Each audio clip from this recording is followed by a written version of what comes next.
मौत मानव इतिहास का वो डर जिससे इंसान आज तक सुलझा नहीं पाया। जहां हर एक युग में अलग अलग कोशिशें की गई किस प्रकार से मौत से बचा जा सकता है, किस प्रकार से मौत को चकमा दिया जा सकता है, पर इंसान की सारी कोशिशें नाकाम रही। जो भी इंसान पैदा लिया है या जो भी जीव पैदा लिया है, जिसका जन्म हुआ है, उसका मृत्यु निश्चित है। ये एक ऐसी सच्चाई है जिससे इंसानों ने हमेशा मानने से इनकार किया, पर कभी भी इस कोशिश में वो सक्सेस नहीं हो पाया। यानी मरने से बचने की कोशिश हम कितना भी कर ले, पर कभी भी हम मौत को चकमा नहीं दे सकते, मौत को झुटला नहीं सकते। ये एक ऐसी मिस्ट्री है मानव इतिहास के लिए जिसके इर्द गिर्द सारी चीजों का जन्म होता है।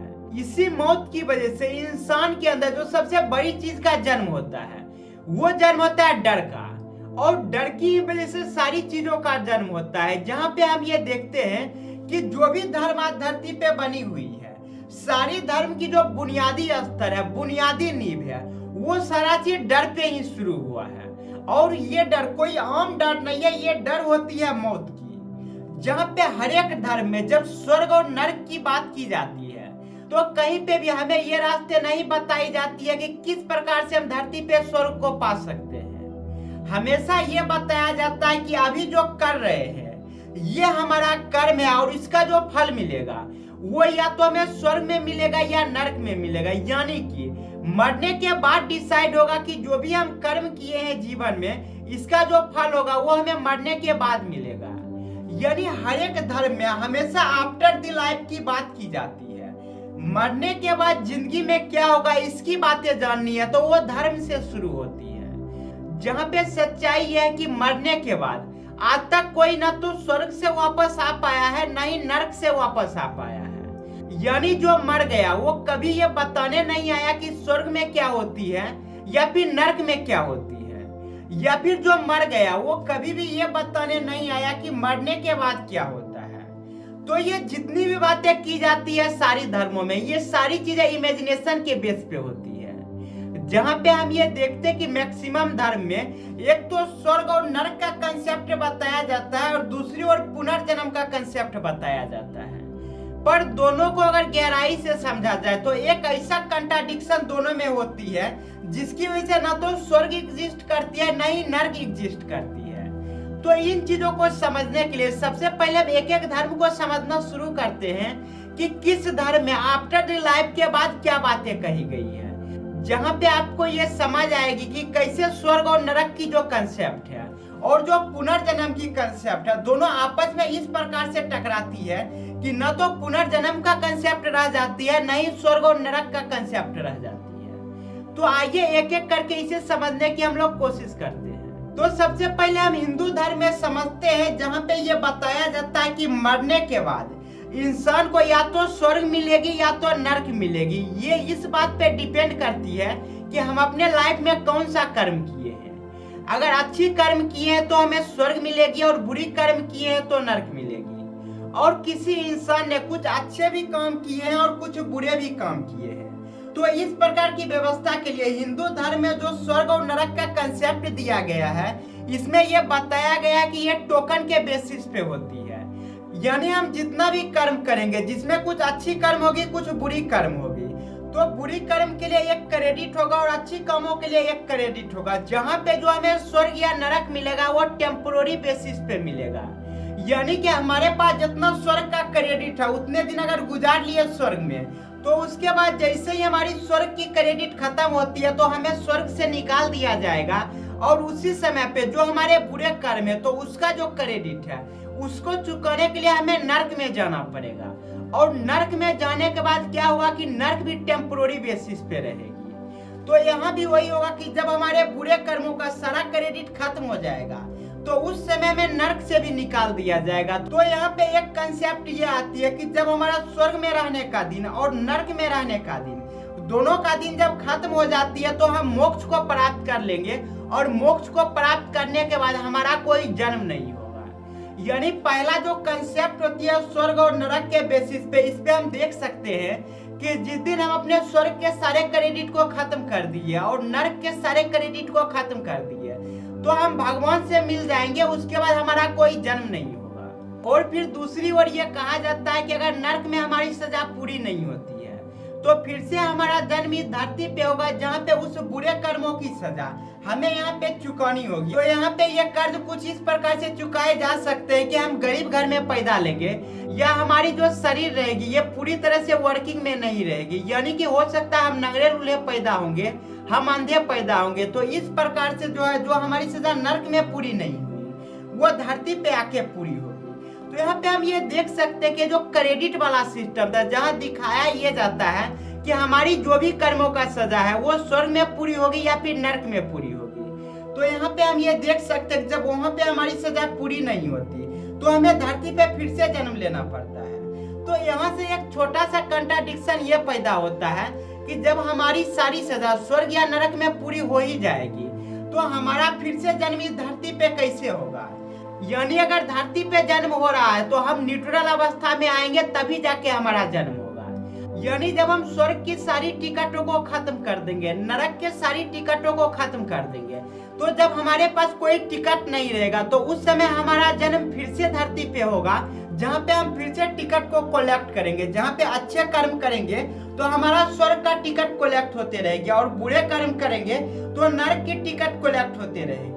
लेकिन यहाँ पे समझने वाली बात यह है कि स्वर्ग और नरक के कंसेप्ट में ये बताया जाता है कि जिस इंसान का सजा पूरी हो जाती है स्वर्ग या नरक में, वो ईश्वर के पास चला जाता है, यानी उसका रिबर्थ कभी नहीं होगा। और दूसरी ओर हिंदू धर्म में भी ये बताया जाता है कि किस प्रकार से इंसानों का रिबर्थ होता है। यानी मरने के बाद इंसान के अंदर से जो आत्मा निकलती है, ये आत्मा स्वर्ग भी जाती है और नरक भी जाती है। जब दोनों जगह से हो आती है तो ये फिर से वापस आती है और ये धरती पे वापस आ जाती है, और यहीं पे इसको सजा अपनी पूरी करनी है, चाहे अच्छे कर्मों का हो या फिर बुरे कर्मों का। फिर उसे स्वर्ग और नरक जाने की जरूरत ही नहीं पड़ेगी। जहाँ पे हम ये देखते हैं कि जब किसी घर में एक बच्चा पैदा होता है, बेसिकली वो गरीब घर का बच्चा होता है और वो बीमारी से मर जाता है, तो लोगों का कहना होता है पिछले जन्म का कोई पाप होगा। यानी इन बातों से ये समझ आती है कि जैसे ही इंसान मरता है तो वो फिर से इमीडिएटली पैदा हो जाता है और यहीं पे वो अपना सजा को पूरा करता है। फिर इस केस में वो स्वर्ग और नरक गया ही नहीं। और दूसरी ओर अगर उस स्वर्ग और नरक में चला गया है, वहां पे अपनी सजा पूरी कर ली है, तो यहाँ पे जब इंसान पैदा होता है तो क्यों वो कष्ट में रहता है? अभी तो उसका सरासर रिसेट हो गया है, और रिसेट हो गया तो फिर से उसका क्रेडिट कार्ड बनेगा। लेकिन हम ये देखते हैं कि कुछ बच्चा पैदा होते ही मर जाता है। बहुत बार ऐसा होता है कि इलाज के कमी के बगैर वो मर जाता है, लेकिन लोगों का कहना होता है कि पिछले जन्म का कुछ पाप होगा, और वही लोग ये बता रहे होते हैं कि किस प्रकार से मरने के बाद हमारा कर्मों का हिसाब होगा और उस हिसाब से हमें स्वर्ग या नरक की प्राप्ति होगी। तो यहाँ हम देख सकते हैं कि अगर इंसान मरने के बाद फिर से धरती पे आ रहा है तो स्वर्ग और नरक जैसी कोई चीज ही नहीं होती। और दूसरी चीज, अगर इंसान मरने के बाद स्वर्ग या नरक में चला जाता है और वहां पे अपनी जब सजा को पूरी कर लेता है तो वो भगवान के पास चला जाता है, तो फिर उसका रिबर्थ होगा ही नहीं। यानी एक बार जो इंसान पैदा ले लिया, जो जीव पैदा ले लिया, वो धरती पे कभी वापस आएगा ही नहीं। जब तक कि स्वर्ग और नरक का कंसेप्ट है और इंसान का पुनर्जन्म का कंसेप्ट है, तो फिर ये स्वर्ग और नरक जैसी कोई चीज होती ही नहीं। ये सबसे बड़ा कंट्राडिक्शन है जिससे इंसान आज तक समझ नहीं पाया, और आज तक इंसान उलझा हुआ है कि किस प्रकार से हम स्वर्ग को पा सकते हैं, हम नरक को पा सकते हैं। और दूसरी ओर इंसान इन बातों में भी उलझा हुआ है कि किस प्रकार से हम धरती पे फिर से पैदा लेंगे पुनर्जन्म के फॉर्म में। अब समझते हैं इस्लाम धर्म में, जहाँ पे ये बताया जाता है कि किस प्रकार से हमें जन्नत की प्राप्ति होगी। और इस्लाम धर्म में सबसे खास बातें ये होती है कि यहाँ पे जो हमें जन्नत मिलेगी या फिर जो हमें नरक मिलेगी, इसमें परमानेंट मेंबरशिप होता है। यानी हम अच्छे कर्म करेंगे और एक बार हम स्वर्ग में चले गए तो हमेशा स्वर्ग में ही रहेंगे, हमारा टिकट कभी खत्म नहीं होगा। या फिर हम नरक में चल जाएंगे तो हमेशा नरक में ही रहेंगे, हमारा टिकट कभी खत्म नहीं होगा। यहाँ पे परमानेंट मेंबरशिप मिलती है, जिसकी वजह से हम ये देखते हैं कि किस प्रकार से कुछ लोग इतना इन्फ्लुएंस हो जाते हैं अल्लाह को खुश करने के लिए, जहाँ पे ये देखा जाता है जो लोग जितना मौत से डरा करते हैं, जितना उनको जन्नत को प्राप्त करने की तीव्र इच्छा होती है, किस प्रकार से वो बताते हैं कि इंशाल्लाह मकसद कामयाब होगी। जहाँ पे हम ये देखते हैं कि वो लोग जन्नत में जाने के लिए वो किसी भी हद तक चले जाते हैं। वो जन्नत में इसलिए जाना नहीं चाहते कि उनको जन्नत में जाना है, उनको इसलिए जाना होता है कि वहाँ पे उनको एक तो परमानेंट मेंबरशिप मिलेगी, दूसरी चीज ये कि उसे बताया जाता है कि ये जो धरती पे किसी का भी जन्म होता है तो वो एक सजा के तौर पे होती है। जिस दिन उसकी सजा पूरी हो जाती है वो अल्लाह के पास चले जाते हैं, और अगर इस सजा को पूरी करने में वो गलत काम करते हैं तो फिर उसे नर्क मिलेगी और नर्क से कभी वो वापस नहीं आ पाएगा। तो यहाँ पे हम ये देखते हैं कि जिसका जन्म इस्लाम धर्म में हुआ है वो मरने के बाद या तो स्वर्ग में चला जाएगा या फिर नर्क में चला जाएगा, यानी कि वो दोबारा पैदा नहीं लेगा। तो यहाँ भी हम ये देख सकते हैं कि पुनर्जन्म वाली जो कंसेप्ट है वो पूरी तरह से इस्लाम धर्म में फेल हो जाती है।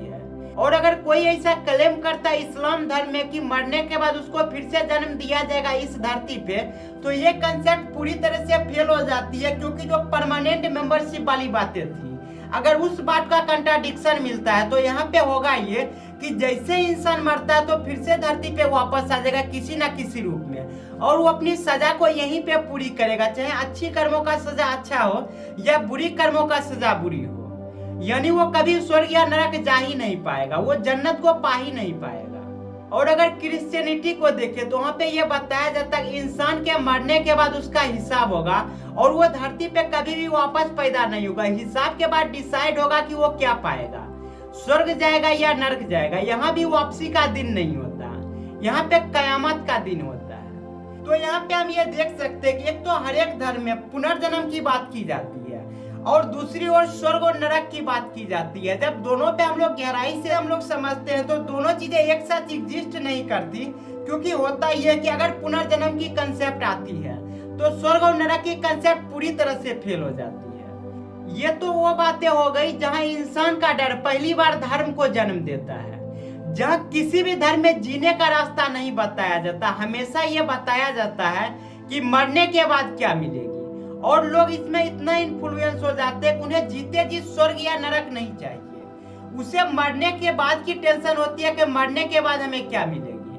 तो यहाँ पे थोड़ा सा एक नजर हम डाल लेते हैं स्वर्ग के केस में और दूसरी नजर डाल लेंगे नरक के केस में। तो स्वर्ग के केस को पहले हम लोग समझते हैं कि स्वर्ग में हमें क्या मिलेगी।